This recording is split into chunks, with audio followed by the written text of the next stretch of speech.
사사기의 이야기를 함께 나누고 있죠. 이 땅에서 하나님 나라를 살아가는 원리를 가르쳐주는 말씀이라고 이야기를 했습니다. 저와 여러분이 예수를 믿고 구원을 받았으면 하나님 나라를 살아가는 것이 맞습니다.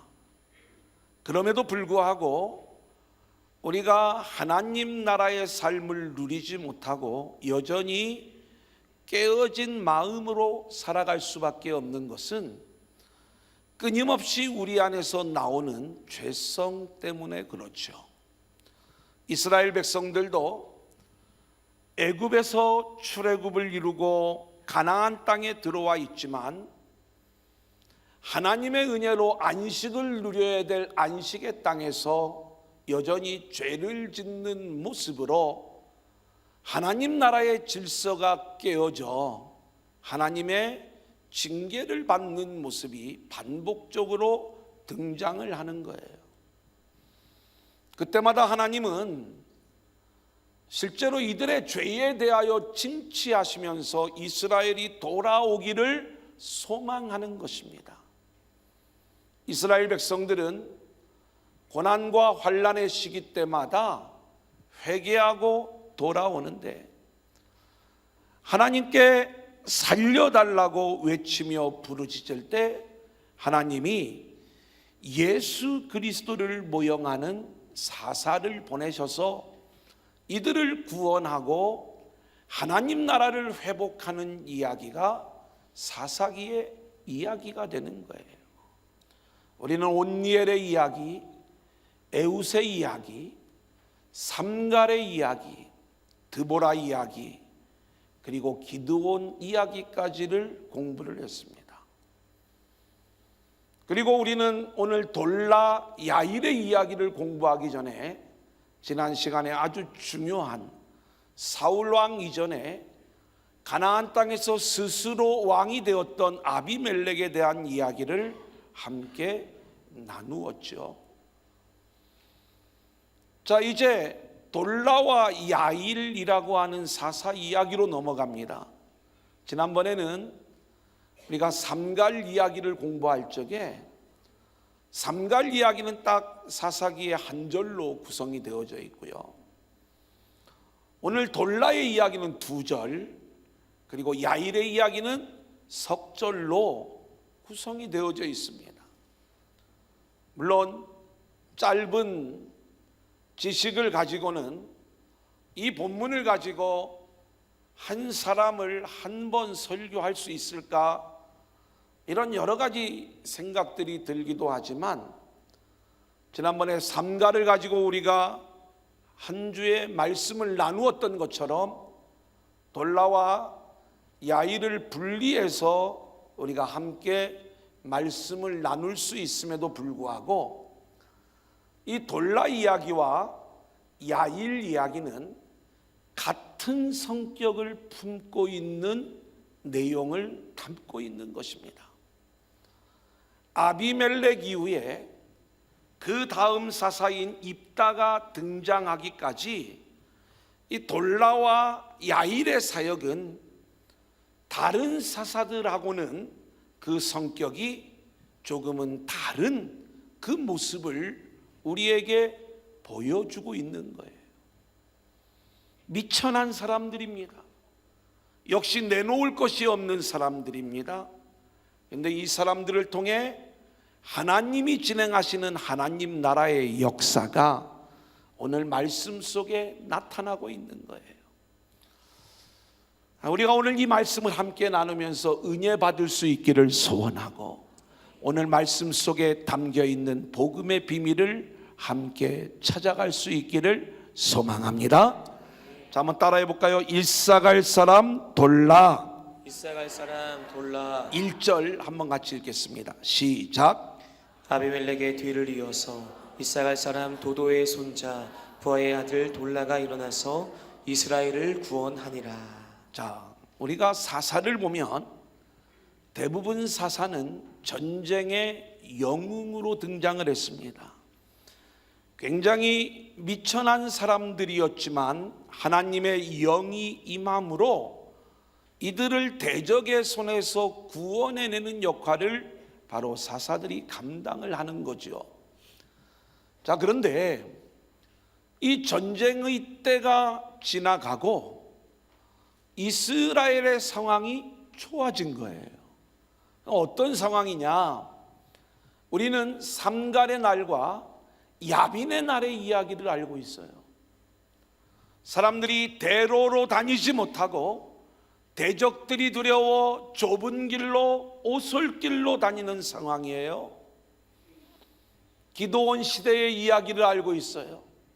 하나님이 주신 기업들을 다 빼앗겨 버리고 산으로 도망을 가서 굴을 파고 살고 있는 비참한 모습들이었어요.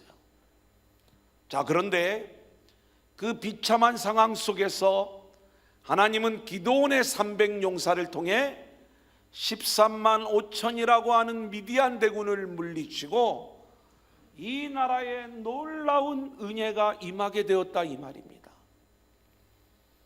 그때 사람들의 마음은 또다시 죄를 짓는 거죠.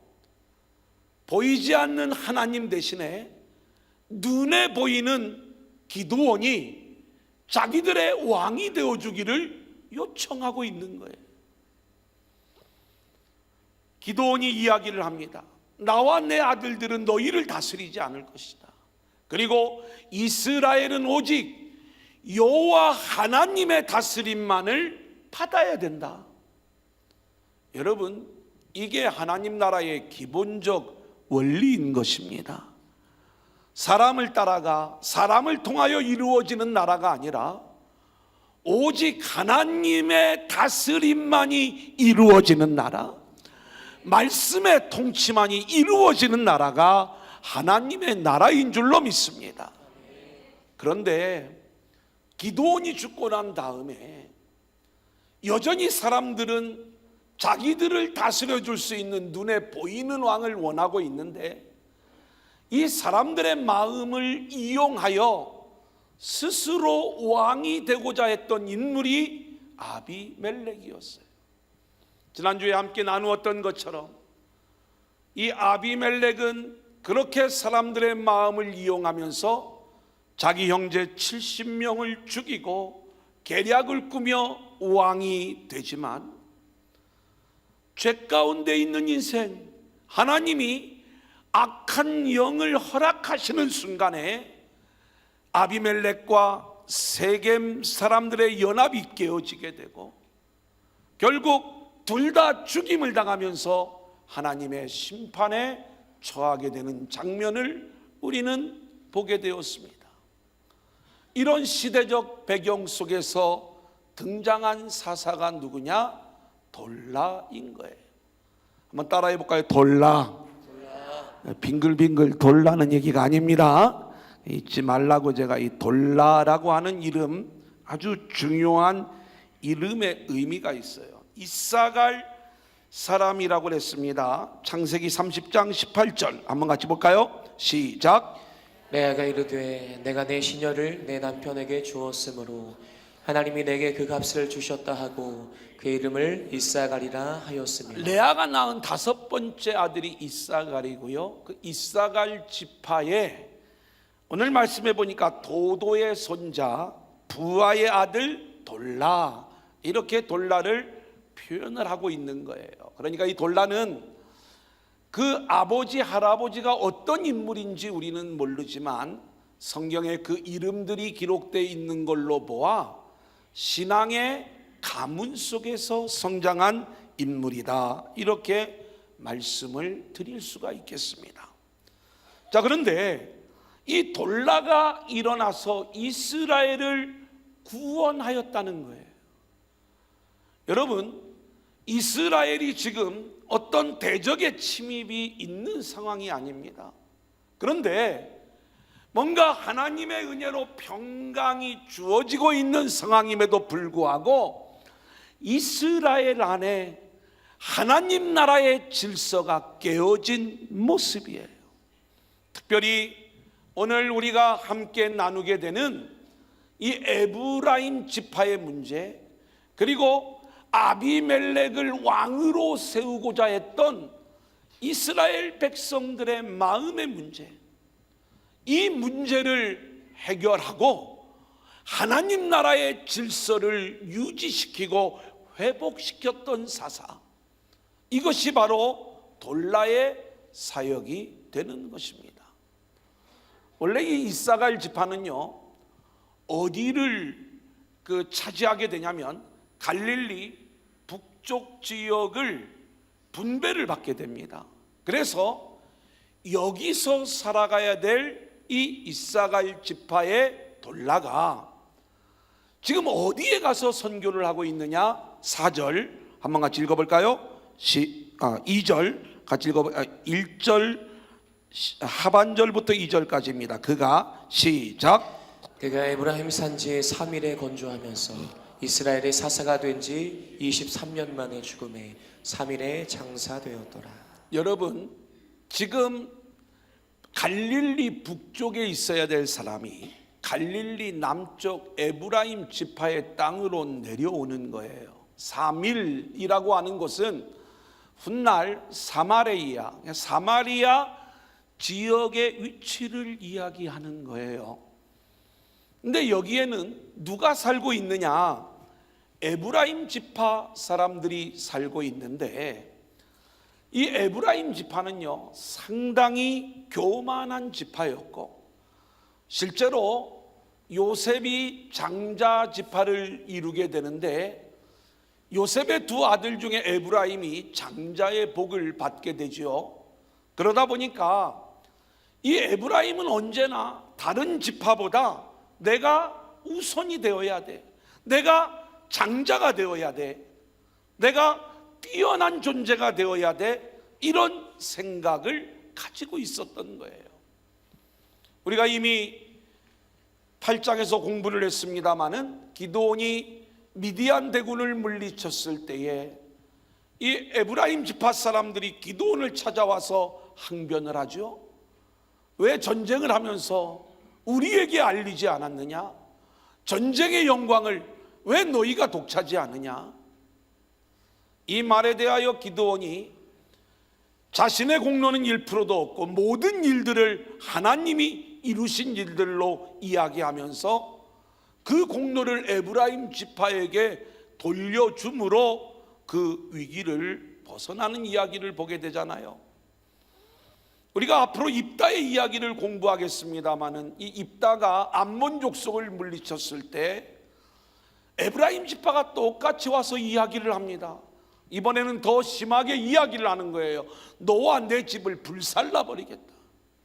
왜 전쟁을 하면서 우리에게 알리지 않았느냐, 이 말이에요. 이런 이 에브라임 지파, 이곳에 선교사적인 사명을 가지고 가서 사명을 감당했던 인물이 돌라다, 이 말인 것입니다. 여러분 한번 생각해 보세요. 우리가 사역을 감당할 때 사역이 좋은 밭이 있고 어려운 밭이 있어요. 뭔가 마음에 말씀을 좀 이렇게 받아들이고자 하는 늘 상한 심령을 가지고 주님 전에 나와 주님이 우리에게 복음을 선포해 주실 때 아멘으로 그 말씀을 받고자 하는 그러한 교회가 있는가 하면, 뭔가 나름대로 많은 것들을 배웠다고 생각을 하면서 말씀에 대하여 교만한 마음, 그리고 나를 드러내고자 하는 그러한 마음들 속에서 때로는 말씀을 평가하고 말씀을 거부하고 이런 모습을 가진 그러한 공동체도 있더라, 이 말이죠. 근데 이 에브라임이라고 하는 곳은 바로 이런 곳이에요. 교만하고 우월감과 자부심으로 가득 차 있는 곳. 여러분, 지역으로 이야기하면 또 이런 얘기하면 또 지역을 이야기한다고 또 혹시 뭐라고 할지 모르는데, 막 하여튼 서울에서 엄청 잘 사는 동네, 여기까지만 얘기할게. 이런 지역에서 뭔가 자기의 어떤 자부심을 가지고 살아가는 그 지역에서 말씀을 전한다는 게 쉬운 일이 아니에요.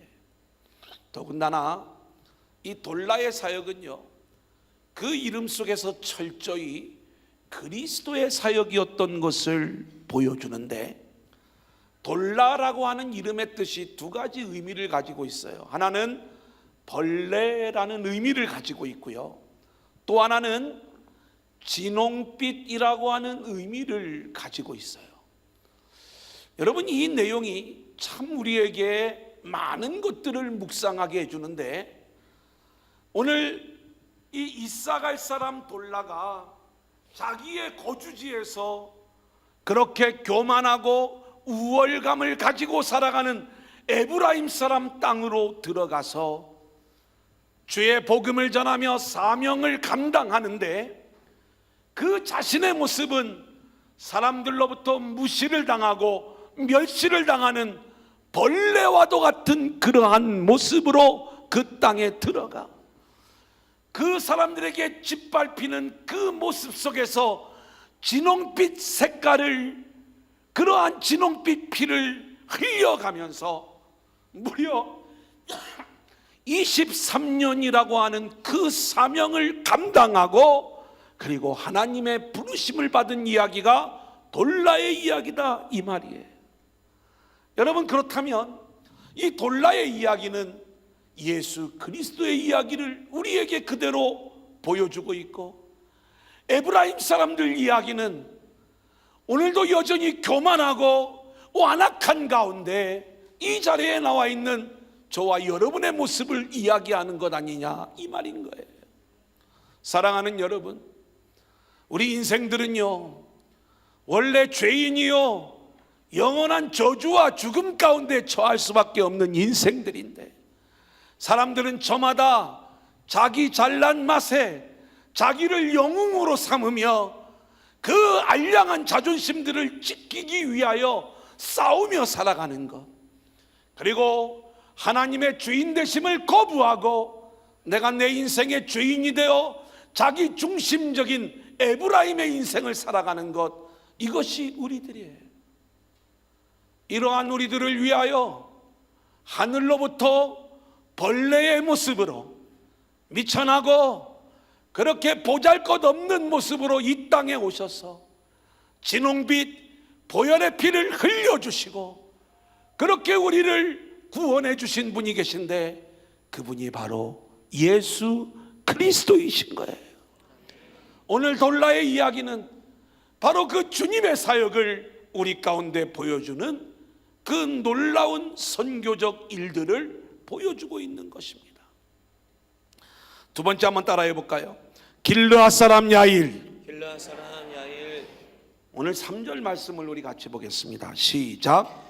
그 후에 길르앗 사람 야일이 일어나서 22년 동안 이스라엘의 사사가 되니라. 여러분이 길르앗이라고 하는 말은 인명이 있고 지명이 있습니다. 인명으로 이야기하면 길르앗 므낫세 지파의 마길의 아들 길르앗, 이렇게 우리가, 그러니까 므낫세의 손자로 우리가 길르앗을 생각할 수가 있고요. 또 하나 지명으로 우리가 길르앗을 이야기하면 요단강 동쪽에 므낫세 반 지파가 차지했던 땅이 바로 길르앗입니다. 근데 우리가 보통 성경에서 길르앗 그러면 요단 동편에 차지했던 이스라엘 모든 지역을 보통 길르앗이다, 이렇게 이야기를 해요. 자, 그런데 이 길르앗에 야일이라는 사람이 사사로 등장하여 22년의 세월을 통치를 하는 것입니다. 우리가 이 길르앗은 요단 동편에 있기 때문에 어디와 인접해 있냐면 안몬 족속과 이렇게 연결이 되어지는 모습이고, 그런 의미에서 오늘 돌라와 야일의 이야기는 우리가 앞으로 공부하게 되는 입다 이야기를 열어가는 서문과도 같은 말씀이 되는 거예요. 자, 이 야일, 그 야일이 어떤 사명을 감당했는가? 4절 우리 한번 같이 읽어볼까요? 시작. 그에게 아들 30명이 있어 어린 나귀 30을 탔고 서급 30을 가졌는데 그 성읍들은 길르앗 땅에 있고 오늘까지 하봇 야일이라 부르더라. 여러분, 하봇 야일의 사역을 감당했던 것이 야일이었다, 이렇게 말씀을 드릴 수가 있습니다. 이게 무슨 이야기냐면, 야일이라고 하는 이름을 먼저 우리가 주목할 필요가 있습니다. 이 야일은 빛 혹은 깨우침, 때로는 빛을 비추는 자, 깨우치는 자, 이런 의미로 사용되는 게 야일입니다. 그러면 이 야일에 30명의 아들을 두게 되는 거고, 그 30명의 아들이 어린 나귀를 타고 30성읍을 차지했다라고 이야기를 나오면서 이 야빗의 마을을 하봇 야일이다, 이렇게 불렀다는 거예요. 이게 야일에 대한 기록의 전부입니다. 그러고 죽었다는 얘기죠. 이게 무슨 얘기냐? 우리가 이 사사기를 공부해 나갈 때 이렇게 성경이 우리에게 말씀해 주는 내용이 적은 사람들을 소사사라고 이야기를 해요. 그 사역이 적어서 그런 게 아닙니다. 기록이 적을 뿐이에요. 그 기록이 적다 보니까 이분들을 연구해낼 때 사실은 참 많은 어려움들이 있어요. 저도 제가 주석을 보고 또 여러 목사님들의 설교를 참조하기도 하고, 또 과거에 기독교 역사 속에서 교부들로부터 시작을 해서 이 본문을 어떤 마음으로 어떻게 풀어갔는가를 보지만, 참 안타까운 것은 대부분의 해석들이 이 내용을 문자적으로 해석을 하는 거예요. 어린 낙이라고 하는 것은 요즘으로 말하면 자가용 같은 거죠. 30명의 아들을 두었는데 30명이 자가용을 타고 다니면서 야일이 이렇게 놓은 30성읍을 차지하는 이야기는 뭔가 사사가 세워져 있음에도 불구하고 여전히 땅의 것을 추구하는 죄악의 모습으로 이 내용을 설명을 하는 거예요. 물론 그러한 말씀들 가운데서도 우리가 깨우쳐야 될 그러한 교훈들이 있겠지만, 저는 성경에 등장하는 이 사사기에 등장하는 12사사는 정확하게 우리를 구원하시는 구원자 그리스도의 모형으로 우리에게 주신 인물들이에요. 그래서 우리가 성경을 보면 이 사사들의 많은 숫자가 히브리서 11장 믿음의 사람들의 명단에 들어가 있는 것들을 우리는 보게 되는 것입니다. 우리가 앞으로 공부할 입다 이야기, 입다가 왜 애꿎은 서원을 해서 딸을 죽이냐, 그런 이야기가 아니거든요. 또 삼손 이야기, 왜 이렇게 여자를 밝혀서 타락하냐, 그런 이야기가 아니거든요. 근데 우리는 자꾸 표면적인 내용에 집중하면서 우리가 이 말씀이 주는 진짜 복음의 의미들을 놓쳐버리는 거예요. 오늘 야일의 이야기도 야일의 아들들이 어린 나귀를 타고 30성읍을 다스렸다는 이 이야기를 우리는 좀 더 표면적인 내용보다는 복음적 의미들을 생각을 해볼 수가 있는 거예요. 하봇 야일, 빛의 동네죠. 야일의 동네, 빛을 비추는 자의 동네. 여러분, 뭔가가 좀 이렇게 느껴지는 장면이 없습니까? 성경을 보니까 이 하봇 야일은 사사시대에 처음 생겨난 게 아니라 이미 모세 시대에 이 하봇 야일이 형성되었다는 것을 말씀해 주고 있어요. 신명기 3장 14절, 우리 한번 같이 읽어볼까요? 시작. 므낫세의 아들 야일이 그슬 족속과 마아가 족속의 경계까지 아르곱 온 지방을 점령하고 자기의 이름으로 이 바산을 오늘날까지 하봇 야일이라 불러오느니라. 빛을 비추는 동네가 이미 모세 시대에 있었다 이 말이에요. 여호수아 시대를 볼까요? 이 마을이 어느 정도의 성읍이었는지 여호수아 13장 30절입니다. 시작. 그 지역은 마하나임에서부터 온 바산 곧 바산 왕 옥의 온 나라와 바산에 있는 야일의 모든 고을 60성읍과 원래는 60성읍이었어요. 여러분 좀 저를 좀 보시죠. 이 무슨 이야기냐면 지금 이 야일이 사명을 감당하고 있는 쪽은 어디냐면 우리로 말하면 최전선이에요. 암몬 족속과 맞닥뜨리고 있는 그러한 바로 그 지역에 이 60성읍을 만들어 놓고 빛을 비추는 역할을 하고 있는 거예요. 야일의 동네를 이루고 있는 거예요. 이곳에 하나님의 은혜가 임하고 있어요. 바로 붙어 있는 암몬은 그 하나님의 은혜를 몰라요. 이곳에 있는 사람들은 그렇게 빛을 비추면서 하나님의 영광의 빛을 드러내면서 암몬 족속, 그 이방 족속들에게 하나님의 영광을 드러내는 자들로 살아야 되는 거예요. 사사시대 이스라엘 백성들은 이러한 원리를 깨닫지 못하고 그들은 가나안의 신이 더 좋아 보이는 거예요. 하나님의 영광을 다 잃어버리고 이제는 어떤 모습이 되느냐? 이들이 이방화되어 하나님의 징계를 받고 이제는 암몬 사람들, 이방 사람들이 와서 섞여 살면서 빛을 비추는 하본 야일의 모습이 깨어져 버린 모습이에요. 이때 길르앗 사람 야일이 일어나서 다시 30성읍을 회복하고 하본 야일이 회복되어지면서 하나님의 영광의 빛이 드러나는 그러한 나라로 세워가고 있는 거예요. 할렐루야. 이 하나님의 영광의 빛이 이방 지역에 비추어질 때 이곳이 하나님의 나라임이 증거되는 것 아니겠습니까? 그런데 그것을 누가 차지하고 있느냐? 이 야일의 자손들이, 30 아들이 어린 나귀를 타고, 우리가 험난 세단이나 이런 어떤 자가용을 탄 모습을 생각하지 마시고 어린 나귀를 타고 이 세상을 구원하기 위하여 오신 예수 그리스도의 모습으로 주님을 닮아가는 그 사역을 통하여 하본 야일 30성읍을 차지하면서 이들이 하나님의 영광을 드러내는 그 사역을 감당하고 있더라 이 말입니다. 오늘 저는요, 저와 여러분에게 이 부분들을 좀 말씀을 드리고자 하는 거예요. 우리는 내 인생의 건강의 영역, 물질의 영역, 자녀의 영역, 내가 살아가고 있는 모든 영역에서 하나님의 영광을 잃어버렸어요.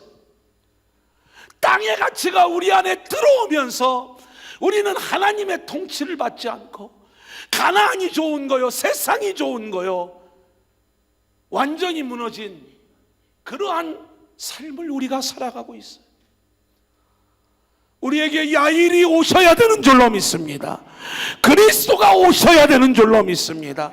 그 주님이 오셔서 하본 야일이 회복되어져야 되는 거예요. 우리의 삶의 구석구석에 그 영역이 물질이든 건강이든 자녀든 내 사업이든 직장이든 나의 모든 인생 전체에 하나님의 영광의 빛이 회복되어 우리는 우리의 모든 그 빛으로 그 영광을 드러내는 하본 야일의 역사를 이루어 나가야 될 줄로 믿습니다. 야일은요 22년을 이 사명을 감당하고 그렇게 주님께 나아갔더라 이 말입니다. 여러분, 돌라의 사역, 야일의 사역, 이렇게 두절 석절로 기록되어진 짧은 내용들이지만 이들의 이름과 이들의 사역의 내용들을 우리가 묵상해 보면서 오늘 이 시대 우리들이 어떠한 마음으로 하나님 나라의 질서를 회복할 수 있는지를 잘 가르쳐주고 있는 복음의 말씀이 아니겠습니까? 자, 그런데 야일이 죽으니까 문제가 생기는 거예요. 따라해 볼까요? 누가 싸움을 시작하랴? 누가 싸움을 시작하랴? 이런 이야기입니다. 지금 우리가 사사가 살아있을 적에는 백성이 살게 되지만 사사가 죽어버리니까 다시 백성이 죽어버리는 일들이 나타나는데, 이스라엘 백성들은 야일이 죽는 순간에 또다시 여호와의 목전에서 악을 행하는 거예요. 하나님이 견딜 수가 없었어요. 이번에는 단단히 화가 나셨습니다. 그래서 하나님이 이스라엘에게 진노하사 블레셋 사람들의 손과 암몬 자손의 손에 그들을 파셨다고 기록을 하고 있어요. 암몬 자손이 요단을 건너서 유다와 베냐민과 에브라임 족속과 싸움으로 이스라엘의 권고가 심하였더라, 이렇게 말씀을 하고 있어요. 징계하시는 하나님, 왜 하나님이 우리를 징계하시는가? 저와 여러분을 향한 하나님의 목적이 있기 때문에 그런 것입니다. 그 하나님의 목적은 뭐냐? 저와 여러분이 하나님 나라의 백성으로 세워지는 거예요. 우리가 여호와의 목전에서 악을 행하여 또다시 하나님 나라를 상실하고 그렇게 죄 가운데 심판의 인생을 살아가는 것이 아니라 철저히 하나님 나라의 백성으로 저와 여러분을 세워가시기 위하여 우리를 징계하시는 줄로 믿습니다. 이스라엘이 다시 하나님께 회개하죠. 그런데 이번에는 하나님이 그냥 넘어가시지 않습니다. 내가 너희를 구원하지 않겠다. 내가 너희를 구원하지 않겠다. 가로 열고 거짓말 가로 닫고. 역설이죠. 우리 애들이 집에서 잘못하면, 야 이놈아 밥 먹으면 뭐해? 나가! 막 그래가면서 이제 자녀들을 막 우리가 이렇게 윽박지를 때가 있잖아요. 아, 또 괜히 얘기했네, 이 얘기를. 아니, 다들 여기는 교양이 있어갖고 그렇게 안 하시는 모양인데, 아니 그럴 때가 있잖아요. 근데 거기에 진짜 나가라는 얘기예요. 아니면 그 아들을 향한 사랑의 이야기예요. 사랑이. 자기 백성을 향한 하나님의 구원은 중단되지 않는 거예요. 자, 그래서 내가 너희를 구원하지 않겠다는 이야기는 하나님이 단단히 화가 나신 상태를 보여주는 거예요. 한술 더 뜨십니다. 뭐라고 이야? 너희들이 그렇게 섬겼던 이방신에게 가서 구원해달라고 그래. 여러분, 이 이방신이라는 건요, 우리가 예수 믿다가 내가 예수 이제 그만 믿고 불교 믿고 무당 찾아가고 이게 아니에요. 이스라엘은 본질적으로 하나님을 잘 섬기는 사람들이에요. 그 모양은 그대로 가지고 있는데 가나안 사람들을 보니까 바알을 섬기는데 그 물질이 좋아 보여. 풍요가 좋아 보여. 그러니까 내가 지금까지는 하늘의 가치를 가지고 살고 있다가 땅의 물질과 땅의 가치를 붙잡는 게 우리 안에 우상으로 다가온 거예요. 그 하나님은요, 이것을 너무너무 싫어하시는 거예요. 그래서 그 땅의 가치를 내려놓고 예수를 붙잡고 하늘을 붙잡는 자로 우리를 이끌어 가시기 위해 징계하시는 거예요. 저와 여러분에게 일어나는 모든 일들은 이러한 하나님의 목적 아래 있는 줄로 믿습니다. 하나님은 그 일들로 우리를 끌고 가고 계시다니까요. 회개하는데 하나님이 안 들어주세요. 이번엔 단단히 화가 나셨죠. 어느 정도냐? 이스라엘 백성들이요, 하나님 앞에 이제는 이렇게 기도를 합니다. 우리 4페이지로 넘어가면 중간에 3번에 보면 10장 15절 16절 말씀이 있습니다. 한번 같이 읽어볼까요? 이스라엘 자손이 시작. 이스라엘 자손이 여호와께 여쭈되 우리가 범죄하였사오니 주께서 보시기에 좋은 대로 우리에게 행하소서. 오직 주께 구하옵나니 오늘 우리를 건져내옵소서 하고 자기 가운데에서 이방신들을 제하여 버리고 여호와를 섬김에 여호와께서 이스라엘의 곤고로 말미암아 마음에 근심하시니라. 여러분, 이런 내용입니다. 하나님이 너무 화가 나셨으니까 이스라엘이 이번에는 진짜로 회개하는 거예요. 하지만 이 회개 다음에 또 범죄를 합니다. 그러니까 어느 정도인지 알겠죠? 근데 어느 정도로 회개를 하냐면 실제로요, 자기들 안에 있는 모든 우상을 깨뜨려 버리는 거예요. 그리고 철저히 하나님께 모든 운명을 맡겨 버리는데 하나님의 마음이 근심을 했대요. 하나님은 원래 우리 인간처럼 그런 표현을 쓰는 게 아닌데 하나님의 마음을 우리에게 전달하기 위하여 신학적으로 신인 동영론적 표현 이렇게 합니다. 이제 이 내용을 이야기해 주는 거예요. 하나님의 마음이 이 곤고함 가운데 있는 이스라엘 백성들로 인하여 흔들리기 시작했어요. 하나님은 그 자기 백성을 향한 그 마음을 숨길 수가 없는 거예요. 자, 이 이야기로부터 이제 입다의 이야기가 등장을 합니다. 어떤 이야기냐면 이스라엘의 암몬 족속이 진을 치고 있고, 그리고 이스라엘 백성들이 그들을 대항하여 싸움을 하려고 할 때 이스라엘 백성들이 이런 이야기를 하는 거예요. 17절 18절 우리 같이 읽겠습니다. 시작. 그때 암몬 자손이 모여서 길르앗에 진을 쳤으므로 이스라엘 자손도 모여서 미스바에 진을 치고 길르앗 백성과 방백들이 서로 이르되 누가 먼저 나가서 암몬 자손과 싸움을 시작하랴. 그가 길르앗 모든 주민의 머리가 되리라 하니라. 하나님이 구원자를 보내주시지 않았어요. 여러분, 보통 이스라엘이 회개하고 무릎을 꿇을 때 하나님이 구원자를 지금까지 보내어 주셨잖아요. 근데 하나님이 단단히 화가 나신 거예요. 이스라엘은 절망입니다.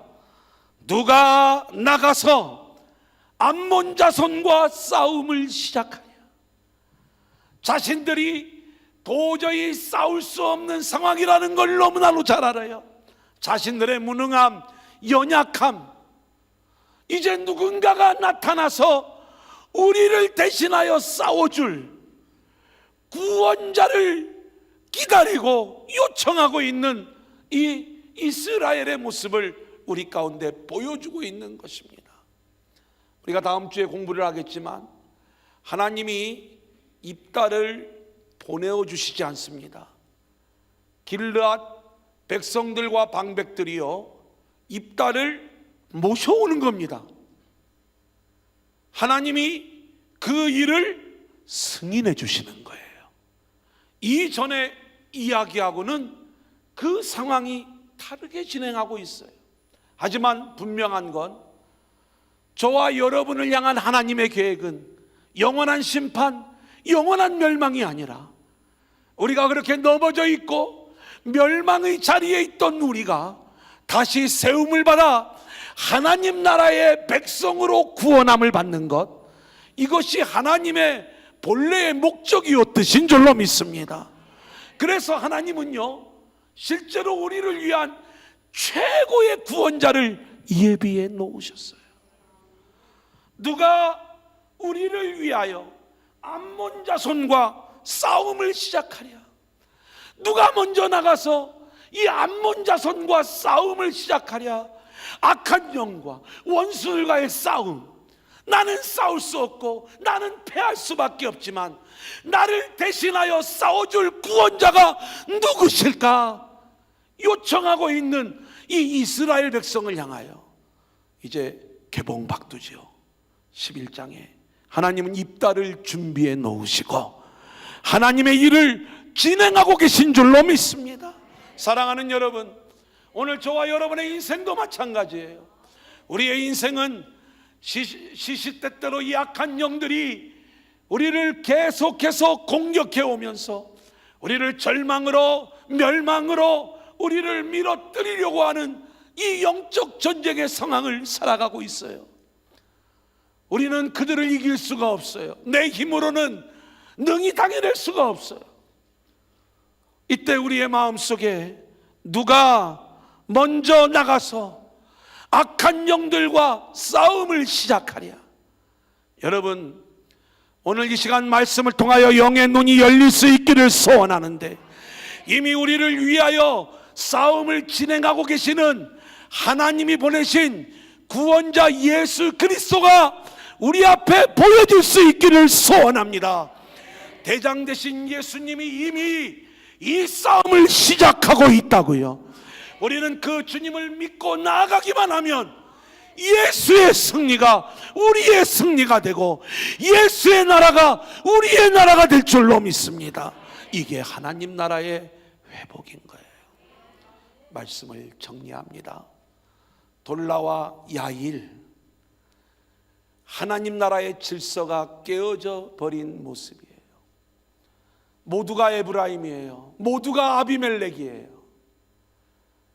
이때 우리 그리스도인은 돌라처럼 벌레의 모습으로 세상 속에 들어가 자기 십자가를 지고 진홍빛 피를 흘리며 우리의 사명을 감당함으로 하나님 나라를 세워가는 역사들이 있어져야 될 줄로 믿습니다. 야일의 시대에 빛을 잃어버렸어요. 하본 야일을 이루어야 되는데 우리는 우리의 상업들을 다 빼앗겨 버렸어요. 야일을 통하여, 예수 그리스도를 통하여 우리는 이 빛을 회복하고 하본 야일, 빛의 동네를 이루는 두란노 공동체가 되어야 할 줄로 믿습니다. 그러므로 이곳이 하나님의 나라가 되어질 수 있기를 소망합니다. 누가 먼저 싸움을 시작할까?